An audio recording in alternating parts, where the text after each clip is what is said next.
కృపాసనమున తుఫాను.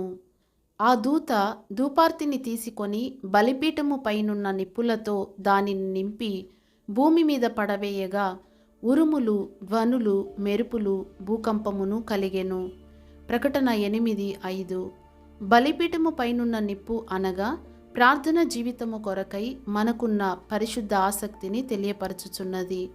పరిశుద్ధ అగ్ని నుండి బయలుదేరు ప్రార్థనలకు ఎల్లప్పుడూ బ్రహ్మాండమైన ప్రతిఫలములు ఉత్పన్నమగుచుండును.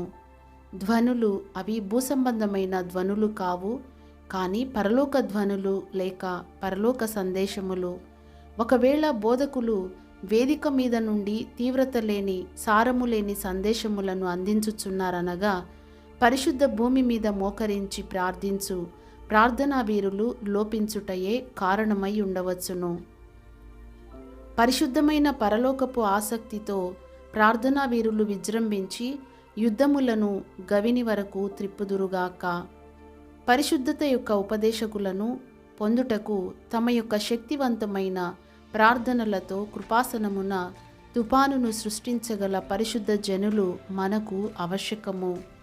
2 ఉరుములు శత్రువు పైన మహా గొప్ప విజయమును సూచించును. 1 సమూయేలు 7:10. సాతానే జయము పొందినట్లు కనిపించునంతగా నేడు దేవుని సంఘము చల్లగాను అపజయము పొందిన స్థితిలోనూ ఎందుకు కనబడుచున్నది? ఒక పరిశుద్ధత గల అపవిత్రపరచబడని జీవితము కొరకు తమ్మును తామే సంపూర్ణముగా అంకితము చేసుకొనిన ప్రార్థనా పరులు చాలినంతగా లేరు. దేవుని యొక్క పరిశుద్ధతను గూర్చిన స్పష్టమైన దర్శనము గల పరిశుద్ధులు లేపబడుదురుగాక. వారు కృపాసనము యొద్దకు జయోత్సవముతో ముందుకు సాగెదరుగాక. అలాగైన ఎడల దేవుడు వేగిరముగా పరలోకము నుండి ఉరుములు పంపించి తన యొక్క శత్రువులను ఓడించును. 3 మెరుపులు సాతాను యొక్క దాడులను అణచివేయుటను చూపుచున్నవి. లూకా 10:18. వారి యొక్క పవిత్ర జీవితము ద్వారా, వారి యొక్క ప్రార్థనల ద్వారా అంధకార శక్తులను పడద్రోయగల పరిశుద్ధుల కొరకు దేవుడు ఎంతగానో వెదుకుచున్నారు. ప్రియా పరిశుద్ధుడా, ధూళి దులుపుకొని మృతులలో నుండి లేచి ప్రార్థించుము. సాతాను మెరుపు వలె ఆకాశము నుండి పడుట చూచు వరకు ఎడతెగక ప్రార్థించుము. 4 భూకంపములు. అవును, నిర్దోషమైన జీవితము చేయు ప్రార్థనా పరులు మాత్రమే ఈ లోకమును క్రీస్తు కొరకు చెలింపచేయుదురు.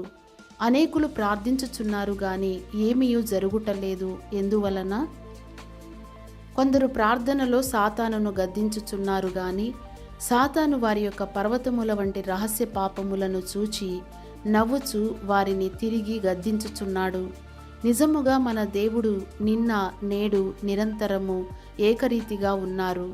ఆయన ఇంకను మహా గొప్ప ఆత్మీయ భూకంపమును పంపి క్రీస్తు కొరకు ప్రపంచమునే చలింపజేయవలెనని లేక ఊపివేయవలెనని కోరుచున్నారు. జాన్ వెస్లీ గారు ఒకసారి ఇలాగూ చెప్పిరి: పాపము చేయుటకు తప్ప మరి దేనికి భయపడని వారిని, దేవుని తప్ప వేరే ఎవరిని ప్రేమించని వారిని కనీసము 100 మందిని నాకు ఇవ్వండి. వారి యొక్క పుట్టు పూర్వోత్తరములు ఎలాగున్నను పర్వాలేదు.